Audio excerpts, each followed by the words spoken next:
Hi guys, this is Pestily and welcome to another Escape from Tarkov video. In this video, I'm covering Ragman's task for patch 12.9, the most recent wipe. I'm going to try my best to have the most up-to-date information for you guys, but if there are any changes, I'll make sure it's down in the pinned comment below. So guys, without further ado, let's crack straight into it.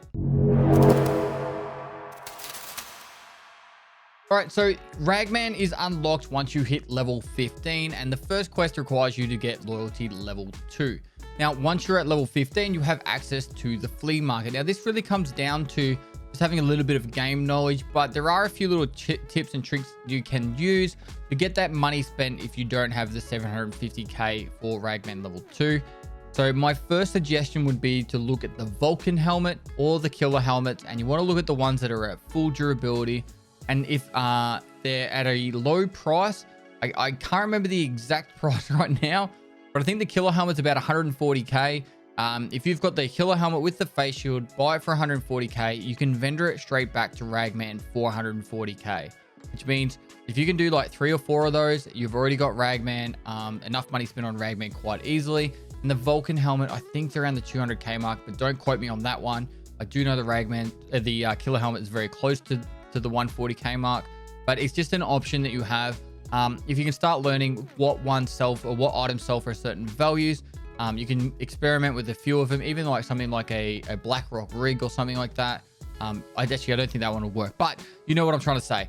Try and experiment with a few of the armors and the vendor prices, and you might be able to get away with having to spend nearly no money or even making profit by getting up to 750k. So once you do have Ragman level 2, you can hand in the first quest, being Only Business.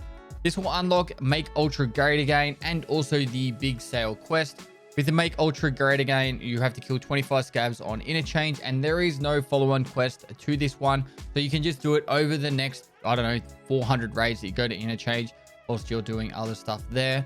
So the next one to focus on is Big Sale. And for this quest, you need to go into 5 different stores on the bottom floor of the Interchange, being the Avocado, Costin, Trend, Dino Clothes, and Top Brand. So the way I would suggest doing it is starting at generic, going across from generic on the outside, you'll have Avocado, and then you want to head towards the tech stores through Rasmussen, through Techno, and then on the other side of that, you want to follow the outside of the Interchange on the front end side, and you'll go past all the other stores, being Top Brand and Dino Clothes. Then you turn around to the right once you get to the Idea end of the main area. You'll have Trend, and then you want to go past the Mantis store, Emicom, and once you go past Emicom, you'll have the final one, being Costin. So as you've gone around the full lap of the bottom floor, just going around the outside of that main center area, you'll have all these done. Once you've done all this, you can die, but if you survive the raid or go into another raid and survive, you can hand in this quest. Next, you've got Blood of War Part 1. For this one, you are required to go into Interchange and Mark 3 tanks. The first one is located out from the front of the mall. If you will go out the front center entrance, you want to go straight away to the very front until you get to the wall, and you turn left. Kind of in where that cabin area, or not cabin area, but tent area is from the scavs up there. You'll see the tanker. That's the first one. The second one is located at the power station, and it's located literally just outside the power station office area. And then the third and final one, from the power station, head towards the Emicom extract along the road, and you'll find the third tanker there. The next quest is Dress to Kill, and you need to hand in 2 Yashunka ear flap hats and 2 cowboy hats found in raid to complete this quest. Now, the Yashunka hats you'll find on scavs quite easily, but the way you can find both of these is you go down the bottom floor of Interchange, and as you're running around, look at the mannequins, and you'll find mannequins with cowboy hats or Yashunkas on, and after you've looted 2 of each, you can extract the raid and hand these ones in. Next, we have Database Part 1. For this quest, you want to go into Goshen, Ollie, and Idea and pick up the manifest for each area. Starting at Idea, you want to go into the main entrance of Idea, take to the left-hand wall, and you'll find the office area. Once you're in that office area, between the center part of the desks, there'll be a manifest sitting on top of the desk next to one of the computers. Then you'll head over to Goshen, and if you're in the front of Goshen, where all the cash register are, cash registers are facing towards inside the shop. Take a full 90-degree turn to the left and you'll see a doorway heading towards a computer area. You go through that doorway, through the next single door, and you'll have a computer area, and there's like a U-shaped little cubicle section, and the manifest will be there. Lastly, you want to head over to Ollie, and for this one, if you're at the front of Ollie, you want to look to a 45 degrees to the right. On the right hand side, you'll see a computer section with 2 computers in it. It's like a U-shaped or square-shaped cubicle, and the last manifest will be located there. After you've got all 3 of these, survive and extract the raid, and you can hand them in. You don't have to do it all 3 in the one, but you do need to survive with each of them to hand them in. And once all 3 are handed in, you can hand in the quest. Data paste part 2. For this one, you do need the Ollie logistics key, and then head over to Ollie on interchange. If you're looking at the front of Ollie, look 90 degrees to the right, and you'll see a doorway going behind some little shops into like a little office area. When you're in that office area, there's a locked door using the Ollie logistics key. You unlock that door, turn to the left, and there will be a shelving with a manifest on that. Once you loot that manifest, survive and extract the raid, hand it in, and complete the quest. Gratitude. For this quest, you need a ghost balaclava, a schmarg, Ray-Ban sunglasses, and round frame sunglasses, and you want to head into woods. Once you're into woods, head down to the lake bit of the lumber mill where there is a pier, and you want to go out onto the pier, and you'll have to place all 4 of these items down on the pier. Once you place all 4 of these down, just survive and extract the raid, hand it in, and you'll complete this quest. Hot delivery. For this quest, you need 2 Peltor contacts, you need 2 6B47 helmets, and 2 gazelles of any durability, and you need to go into interchange. Now, the best place to do this is doing it during nighttime. The 2 gazelles go next to the stage out the front of the interchange mall. If you're at the main entrance, walking directly to your front, you'll see the stage. Right next to it is a big bunch of garbage bags. Go prone next to that and place these 2 gazelles down. Then from there, if you'll run towards the mall, don't go into the staircase going up, but take a right and go underneath in the basement section. And you want to go up that ramp that goes up to generic. Across from generic in avocado, you want to go to the back corner of it, and you'll see some garbage bags. And this is where you'll place down the 2 contacts and the 2 6B47 helmets. Once you place down all 6 of these items, you can survive and extract the raid and hand it in. There has been a bug in the past where you've only had to do 1 of each of these, so it's up to you if you want to try and see if that bug is still there. But the quest states you meant to do 2, and I've done 2 every time. So if you want to do the righty, do it that way. Next up, we have Scavenger. For this one, you're required to get the search skill to level 9. For leveling up the search skill, every time you search a container or a backpack or pockets or whatever, when it completes the entirety of the search, it levels up the search skill. So generally it's around 0.3 of a skill point, but it has diminishing returns. So if you were to go and search, say, 4 drawers of a filing cabinet, you would get generally around 1 skill point. So if you go into a raid and you search, a heap of different random stuff, you've got about 4 or 5 skill points a raid. But this one can take a little bit of time, and it's not required for the capping container, so don't stress too much about getting this done quickly. Sales Night. For this quest, you're required to survive and extract the interchange raid 7 times. I do this one passively over time. I don't focus on getting it done quickly, but it is a quest that does lead into some other stuff, so you do want to get it done eventually. Minibus. For this quest, you have to go into interchange and mark 3 minibuses in the interchange map. The easiest way for me to explain this is from the front entrance of the mall. Instead of going up into the mall, take a right and go into that basement area and run directly to your front. As you're going directly forward, there will be a minibus, a yellow minibus slightly to the left. Mark that one. From there, turn right and then head towards the ramp that goes up to generic. But don't go up the ramp, go past that ramp, and you'll find the next minibus just located on it's like a down ramp coming down from Ollie, and you'll see it right there. After you mark that one, you want to go back past the ramp towards generic, the ramp that goes up to generic. Instead of going up, turn left, and you want to run directly forward past the ramps to go up to Ollie on the left and right, all the way out to the area where there's like a compound, and inside that compound is the last minibus. This is located right on the outside of the mall. It's like separated from the mall. So It Good Part 1. For this quest, you need to find in raid a ski hat with holes for eyes and a pilgrim backpack, which is the big purple bluey backpack. The ski hat with holes for eyes shouldn't be too difficult. My recommendation is to go either interchange or factory on your scav every time it comes up, and just run around until you find one with it, a scav with it. And same with the Pilgrim backpack. So don't even kill any scavs, just literally sprint around and just keep running around until you find a scav with these items, and then kill them and take them and extract the raid. That's the fastest and safest way. But as you're playing the game normally, once you learn these quests, you can actually start saving this for future quests. So if you've been smart and you've watched this to completion earlier on, you know the quest you've been, or items you should have been holding on to. That will save some time there. So a good part 2 for this one, you need to get 2 gazelle armors, one that's between 50 and 100% condition, and another one that's between 0 and 50%. You hand this one in. You can buy them on the flea market, or you can find them in raid. It's up to you. And then you just hand that in. It's very straightforward, and yeah, that's it. So a good part 3. This one is the 6B43. It's the old Ford armor that people would refer to as the Ford armor. It's changed names now. You need to have one between 0 and 50% and another one between 50 and 100. There are a few barter trades that you can do on Ragman for this armor if you don't want to pay the crazy amount that it is on the flea market. And you can put these on and then go into factory, for example, take some damage from a friend, or you can actually play the raid like normal and then extract with it to hand it in. If you do want to find these in raid, normally Rashala's minions is probably the best way on customs to be able to get one of these, but they're not super common, but they are common enough that you will find one from time to time. So a good part 4 for this one, you need to find in raid 2 Wartech rigs and 2 Blackrock rigs. Now the Wartech rigs you'll find all over the shop.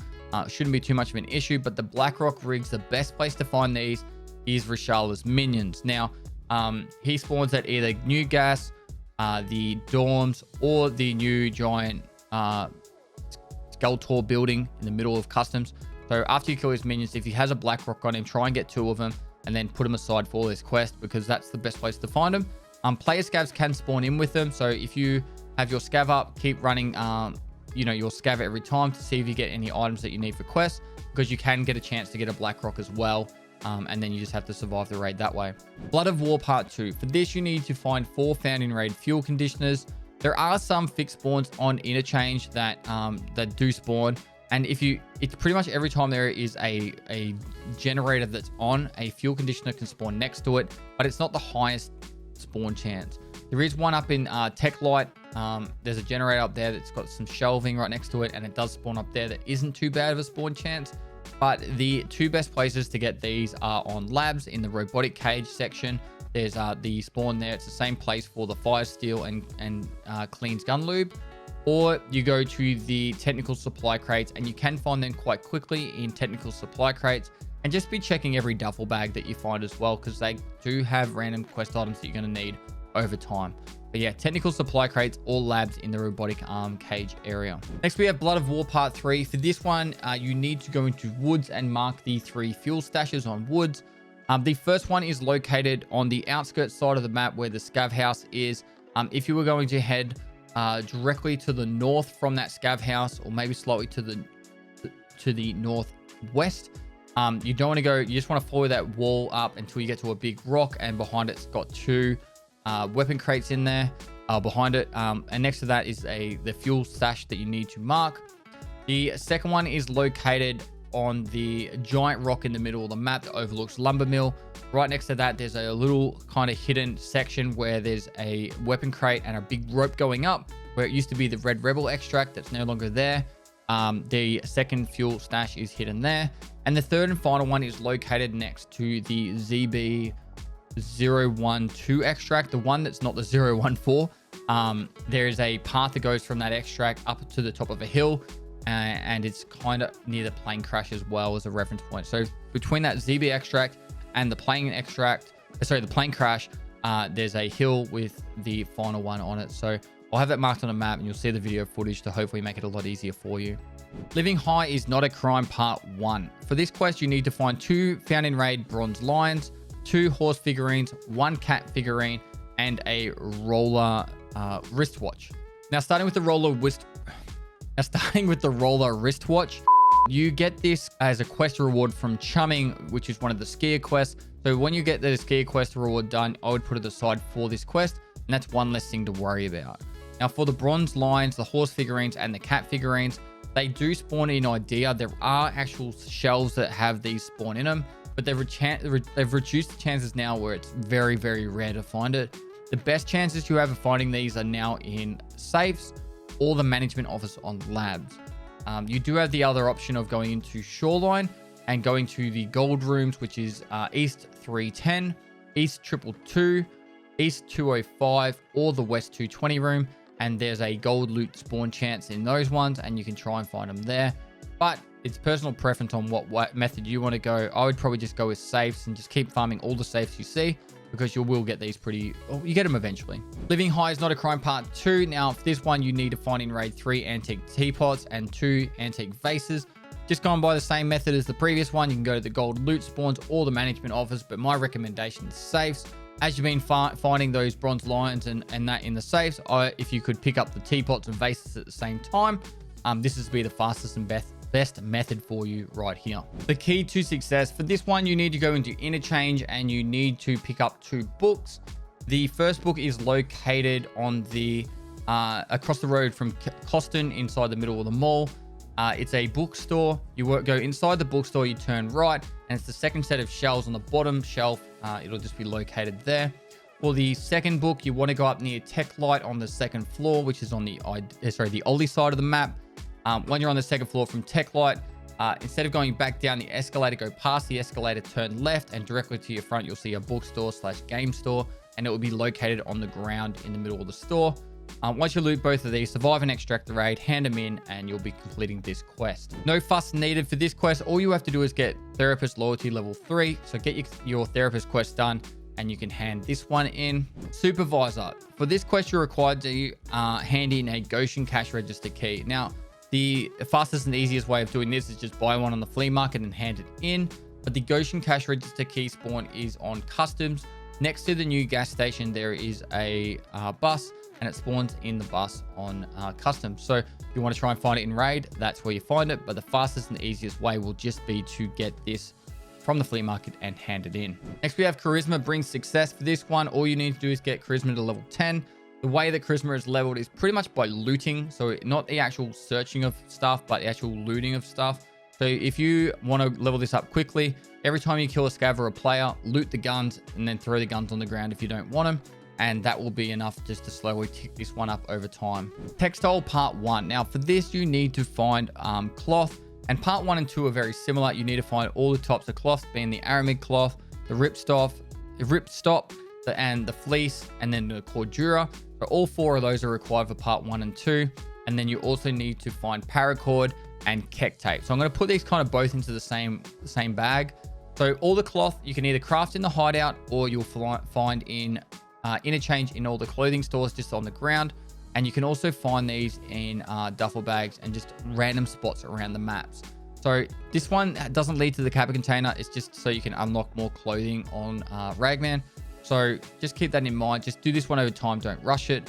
For the paracord, technical supply crates or in reserve, there's a heap of just world spawns for paracords, mostly by the RBVO key side of the map, where the train station is. There's a few world spawns in the shelving in that train station, and then above the hermetic door bunker area, in some of the shelving there, you can find it. But technical supply crates are great for that. As for the keck tape in Part 2, in Ollie, in interchange, all the shelving around Ollie can have keck tape spawns, as well as in all the toolboxes and technical supply crates for the keck tape. Now the final quest I'll talk about is the stylish one for killing Killer 100 times to unlock the Attic tracksuit shirt.